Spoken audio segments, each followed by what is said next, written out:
It was an eventful night in the NBA draft last night. It is an event that I believe BYU basketball fans are going to be watching more closely in years to come. We're talking about why on today's show.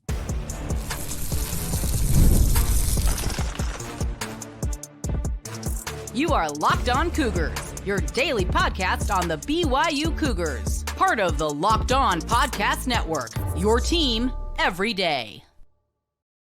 What is up, everybody? I'm Jake Hatch, your host here on Locked On Cougars, your resident BYU insider.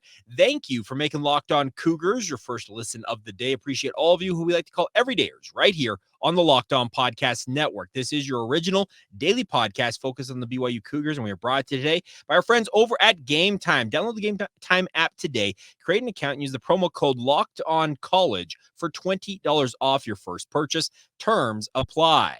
All right, let's dive right in on today's show. I don't know how many of you were watching the NBA draft closely last night. I watched every pick. Part of my day job working for the KSL Sports Zone, the radio home of the Utah Jazz. Obviously, the Utah Jazz have 2 selections, so I was locked in watching them pick Cody Williams at 10 and then Isaiah Collier at 29, but I watched the other 28 picks of the first round, and I had a thought hit me about midway through the first round as I was thinking about recording this podcast, and I had the thought hit me.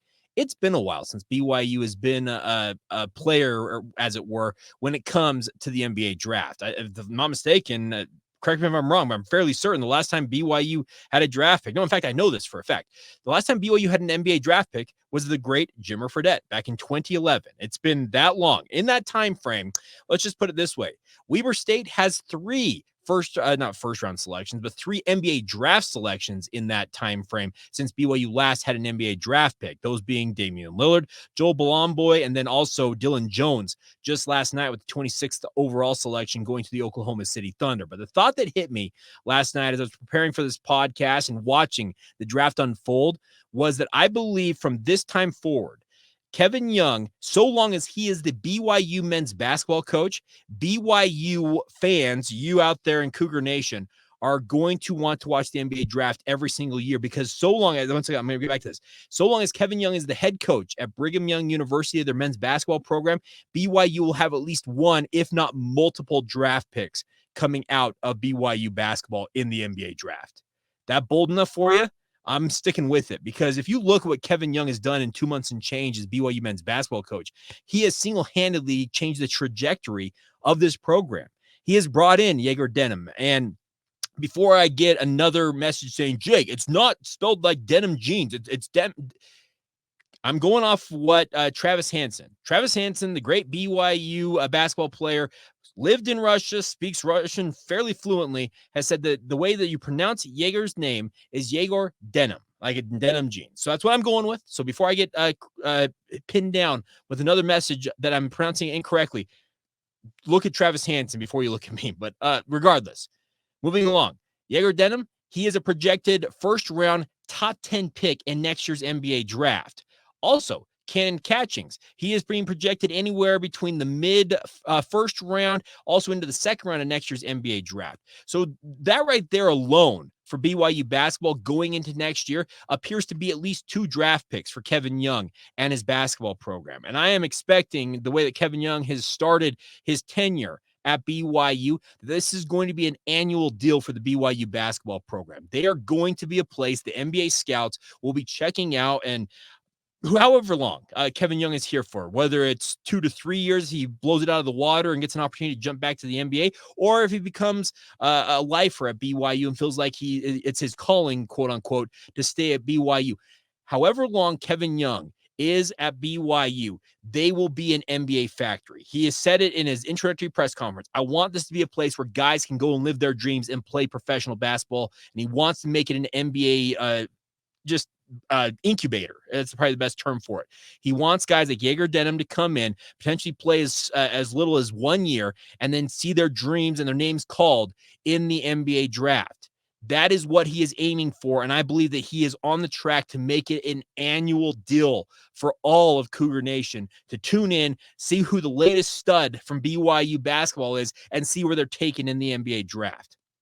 Justin Zanuck, not BYU, Utah Jazz general manager, in his pre-draft conversation earlier this week, was asked by Ron Boone, the legendary color analyst for Utah Jazz broadcast, about guys like Egor, Demin, Kanon, Catchings, who are playing here in the state. And Justin couched it very well. He said, "You're going to get me fined here," but he said, "I'm just going to say this. You're going to want to watch our local teams very closely this coming year." That was a direct shot at what BYU and Kevin Young is building in Provo. They know the talent, speaking of the Utah Jazz. If the Utah Jazz know it, guess what? Every other team, the other 29 teams in the NBA, they know it as well. You can expect a heavy dose of NBA analysts, NBA scouts, NBA whatever in the Marriott Center and wherever BYU plays on the road this coming season, checking out Egor Demin, checking out Kanon Catchings. Those are probably the two biggest draws for scouts when it comes to the NBA draft. But Elijah Crawford, Brody Kozlowski, Dallin Hall, Richie Saunders, Hussein Traore, Keba Keita, every single one of them is going to benefit from the added exposure that is going to be cast upon the BYU basketball program. I just kind of listed off 6, 7, 8 names there, but he goes even deeper than that. The bigger point to be made here is what Kevin Young is building. It appears that it is going to be A, sustainable, and B, it is absolutely going to change the perception of BYU not being a place that you can't get there from here, speaking of the NBA draft. It is absolutely going to be a place that Brigham Young University is a place you can go play high-level hoops, play in the Big 12, the best college basketball conference in the country, and end up living your dreams in the professional ranks. Now, will all of these guys that BYU recruits in this year's class on into future year classes end up playing in the NBA? No, there'll probably be guys who go overseas and cash in the Euro leagues, etc. But the bigger point to be made here is Kevin Young is turning this into a professional basketball factory. He wants to have young men come in, fulfill their dreams of playing high-level hoops while they are a college student, and then go off and do whatever else they want to do in life, most notably, hopefully, playing professional basketball. And I'm telling you, get ready for the era of BYU being a name you hear routinely in the NBA draft. Could I be wrong about this? Sure. I believe I could be wrong about this. There's no doubt I could be wrong about it. But the way that the tenure of Kevin Young has begun, sure seems like this is going to be a regular thing, a regular occurrence in years going forward. And I, for one, I'm here for it. It's extra content for me to track, obviously, for this podcast and also my day job with the KSL Sports Zone. But it's also just really cool to see the rise of BYU basketball in the national consciousness. They are being mentioned by analysts on a routine basis that I don't sure any of those analysts in their heart of hearts would have thought that BYU would have been coming out of their mouths as often as it has since Kevin Young was hired. But it's an incredible thing to watch what's going down. I had a fellow media member from the Big 12 just yesterday text me after BYU announced the hire of Jordan Brady, who we'll get to hear momentarily, and say, "Jake, what is Kevin Young doing? He is absolutely knocking it out of the park with this staff." And I told him, "I'm loving it, dude. It is an incredible thing to be covering here." And let's talk about Jordan Brady, because I think he adds, you want to talk about development of players? Well, his title is exactly that. He's going to play a critical role in any of these young men, whether it's Egor Demin, on down the list of the roster for BYU. Whoever has aspirations of playing professional basketball out of the BYU basketball program, well, Jordan Brady is going to play a big role in that. We'll tell you who Jordan Brady is and get you up to speed on what he offers to the BYU basketball program momentarily, right here on the Locked On Cougars podcast. Today's show is brought to you by our friends over at Game Time. Now, Game Time is here for you guys, no matter what you're looking to go to. Now, it's summertime. MLB games are all the rage. I love going to the ballpark, particularly Major League Baseball games. It's an incredible atmosphere. It's laid back, but it's also the highest level of that sport. I absolutely love it. But the best part about it is Game Time is an authorized ticket marketplace of Major League Baseball. And the best part is prices on the Game Time app actually go down the closer it gets to first pitch. If you're going out to these MLB games this summer, you're making a road trip, take advantage of the opportunity with our friends at Game Time with killer last minute deals, all in prices, views from your seat, and the lowest price guaranteed. Game Time takes the guesswork out of buying your MLB tickets and gets you guys out to the games you want to go to. My wife is a Los Angeles Angels fan. I'm a Seattle Mariners fan. I've had aspirations of maybe getting down to Anaheim to watch one of their games later on this summer. We'll see if we can pull it off. That's the thing about it, is I absolutely love being at MLB games, and Game Time will be the one that I'll probably be using to get me those tickets. Right now, download the Game Time app today. Take the guesswork out of buying your MLB tickets and download the app today. Use the promo code LOCKEDONCollege, by the way, for $20 off your first purchase.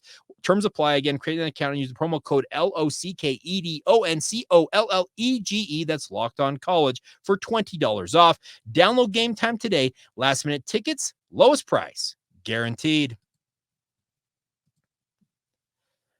Thank you once again for making Locked On Cougars your first listen of the day. I want to remind you guys, if you're sick of watching Fox Sports or ESPN and the quote-unquote embrace debate folks screaming at each other on the TV and having to turn down the volume to be able to kind of get through your day, make the switch to Locked On Sports today. It's got all of the news you guys need. It's programmed for you every single day. They bring the biggest stories without all the screaming going on those other networks. Locked On Sports today brings you the can't-miss analysis, opinions, and news, as well as everything else you're looking for, streaming 24/7 on YouTube or the free Amazon Fire TV channels app. It's all part of the Locked On Podcast Network, your team every day. Now, announcement came yesterday afternoon that Jordan Brady has been hired as BYU men's basketball director of player development. Now, this adds to Kevin Young's burgeoning staff with BYU. He's got 5 full-fledged assistants. He has retained guys like Rob Ramos and most of the kind of off-court staff. This is a new role that's been carved out here, so far as I'm aware, for Jordan Brady, and I think it's a really, really solid pickup.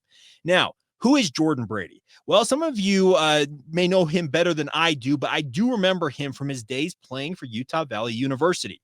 Many of you know that I grew up in Orem, a stone's throw away from UVU. Quite literally, I walked through my parents' backyard, a neighbor's yard, and I was on UVU campus. That's how close I grew up to UVU. I have run around what is now was the old David O. McKay Event Center. It's now the UCCU Center now for years. And I remember Jordan Brady playing for UVU back in the day. He was actually the independent some other of the year during his playing days. I got to look at this up real quick. So he played at Dawson Community College as well as Salt Lake Community College, then finished at UVU playing in 58 games, including 55 starts during his 2 seasons in Orem. He was the NCAA Division I Independent Defensive Player of the Year as a senior after tying a school record with 8.4 rebounds per game. I don't know how that gets you Defensive Player of the Year, but nonetheless, a really cool thing during his college days. And then he ended up playing professionally for a number of years, both overseas and also in the G League, and then embarked on a pretty illustrious coaching career.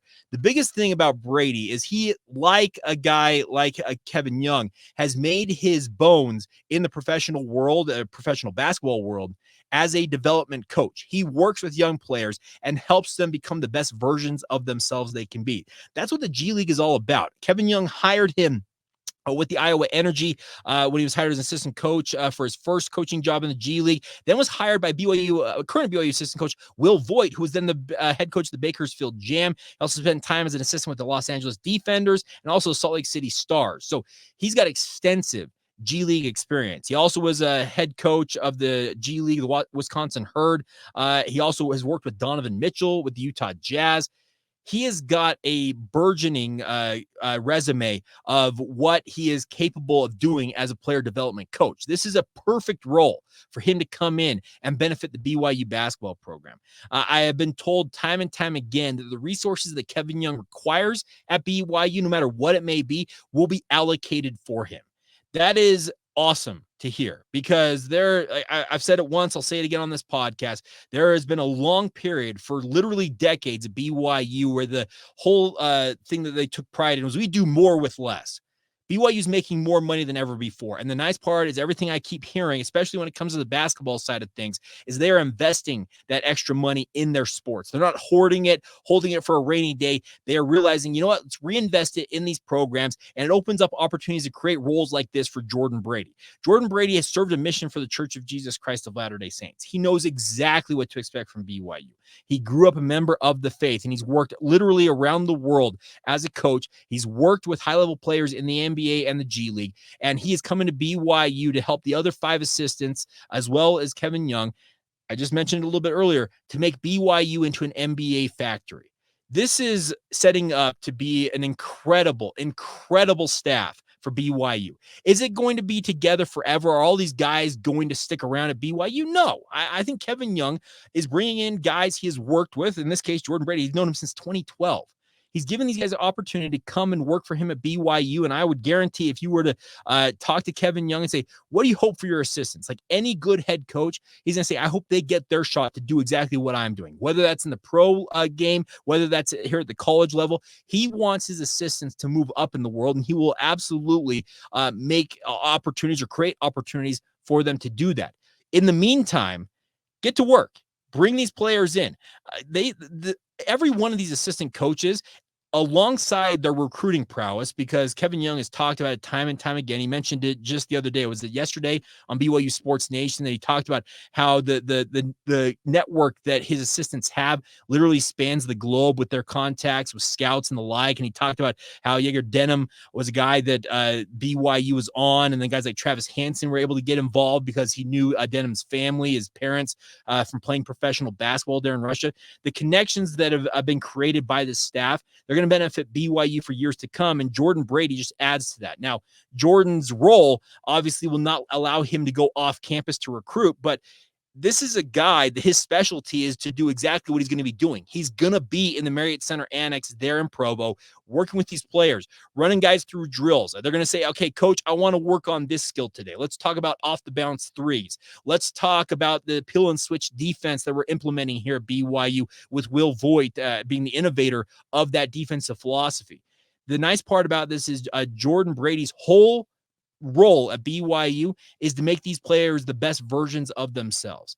I love the fact that BYU is investing in this program. And I know that some of you have said, well, if they're investing in basketball as heavily as they are, is BYU going to kind of leave BYU football out to dry? No, they're not. I had a conversation with a person just Monday at the BYU Media Golf Tournament. I won't mention their name because it was kind of off the cuff conversation, but the point that was made was BYU's not leaving BYU football behind by investing in BYU basketball. The whole thought process is BYU understands what these sports can bring to the university. They are the quote unquote front porch of the university. And those two main programs, football and men's basketball, they are the main revenue generators for BYU Athletics, like they are for most programs around the country. And BYU understands that having strong football and men's basketball programs is going to benefit BYU and just the overall university by being a program that can bring some attention to Provo. So Jordan Brady, the other assistants on the staff, their whole goal now is to make BYU basketball into the best version of itself it can become. Obviously, the biggest thing right now is to win games and hopefully advance in the NCAA tournament. And that's probably the first steps along the way. Develop players along the way as well, get them their opportunities when it comes to the professional world, playing in the NBA, playing in the Euro League. There's literally basketball leagues worldwide. I was reading a story just the other day. Who was it? There's an NFL player, Devin Funchess, I think, who he told his grandfather he had 3 goals in life. I'm going to play in the NFL. I'm going to be a farmer when I retire. And I'm also going to play professional basketball or something like that. And now he's playing professional basketball. I may not be Funchess, but regardless, he's playing professional basketball in Colombia, of all places, like South America.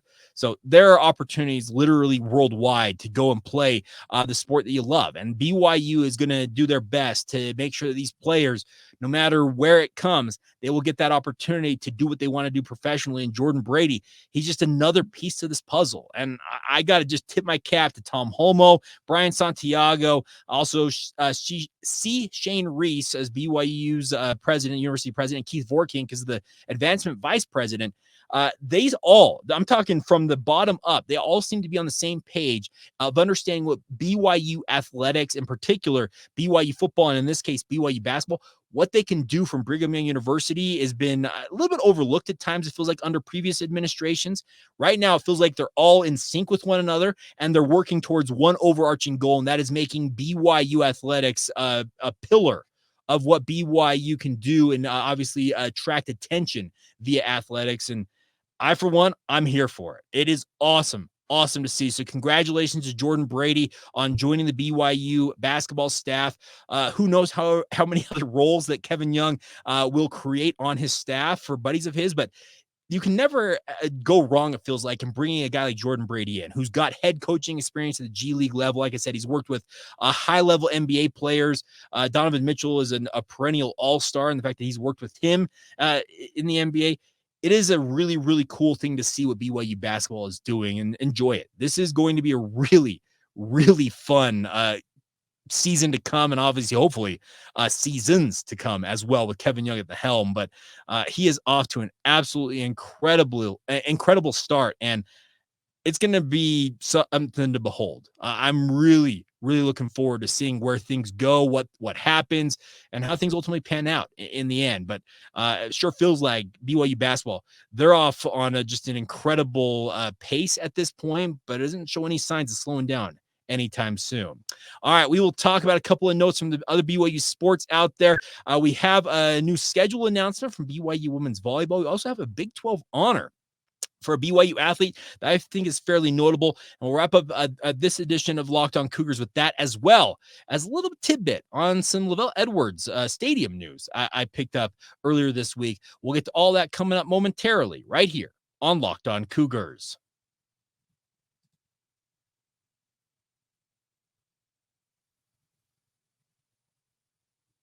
Thank you once again for making Locked On Cougars your first listen of the day. If you've not done so already, please sign up for our Locked On Cougars Insider Group. It's a great way to interact with the show, supports the show as well financially. 14-day free trial to see if it's the right option for you. But I believe that if you sign up for it, you will enjoy it. The best part about it is with the Locked On Cougars Insider Group, it's text messages. I'm sending you updates, and it literally pops up in your phone as a text message. You're not having to go to a website, log in, check out a message board, and finally get the news you're looking for.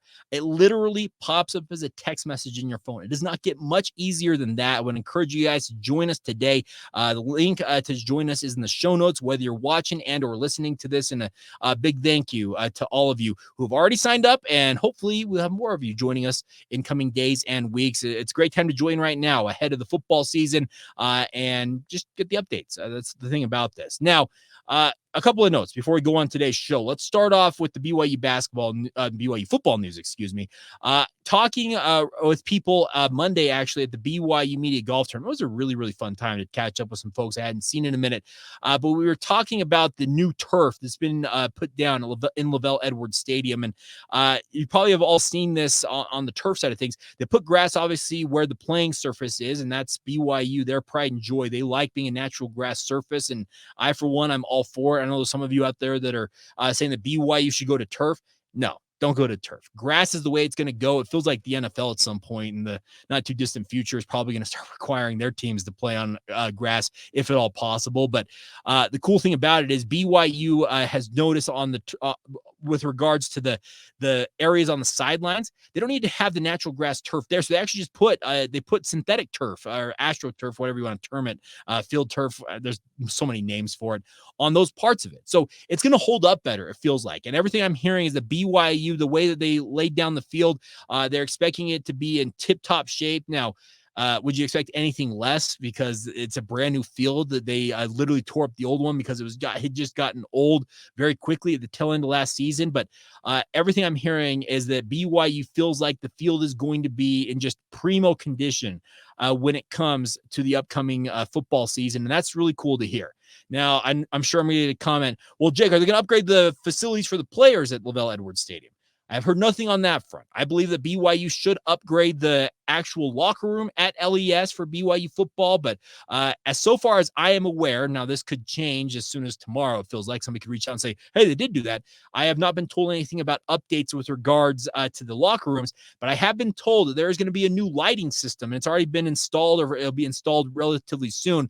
Essentially, they're going like most of the other stadiums around the country, it feels like, with the LED situation. Now, thing about LEDs is they can be turned on and off almost at a moment's notice, and you can play around with them. You probably have seen, if you've been out to a Salt Lake Bees game recently, when they hit a home run, they have the lights in sync with the music they're playing.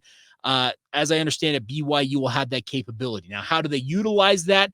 TBD. I've not been told how they plan to utilize it, but the ability is there for BYU to do that if they so desire. It'd be pretty cool, I think, to have the team run out and have the stadium go dark and have the flashlights out. You probably have seen that from other facilities and other sporting events, but it's cool to see BYU investing in some of the upgrades they're doing. One other note on the upgraded side of things, it's not at LaVell Edwards Stadium, but you probably saw this on social media. If you did not, in addition to upgrading the playing surface at LES, BYU's also put new turf down on their practice fields outside the student athlete building as well. So fresh grass, both on the practice fields as well as their playing surface at LES. That's really cool to hear. And I'm glad BYU is investing on that front because it's an important part of obviously BYU football's success on that. I know it can be a small thing, but it is still something to pay attention to. A couple other notes before we go is also BYU women's volleyball has announced their 10-game non-conference slate. If you're planning on getting out and watching the BYU women's volleyball team this season, it's a really, really fun product. They're going to have 7 of their non-conference games at home. Only 2 of them are true road games, one at San Diego, their former West Coast Conference foil, and then at Weber State. They also play Oregon on a neutral venue as well, but the other 7 games are going to be at the Smith Fieldhouse. That's cool to hear. So congratulations to Coach Olmstead and her squad, and best of luck to them this coming season. We'll have more when they have the Big 12 schedule come out as well. And then BYU's Eliza Miller-Crossman has been named the 2024 Big 12 Gymnastics Scholar Athlete of the Year. She beat out all the other women's gymnastics competitors to win this award. She said Natalie Broekman, who's one of the assistant coaches for BYU women's gymnastics, said this is such a distinguished honor and well-deserved for Eliza. She has her sights set high on a medical degree and is proving through her academic success just how capable, hardworking, and disciplined she will be in that field of study. She is holding a 3.98 GPA while majoring, get this, in neuroscience, everybody.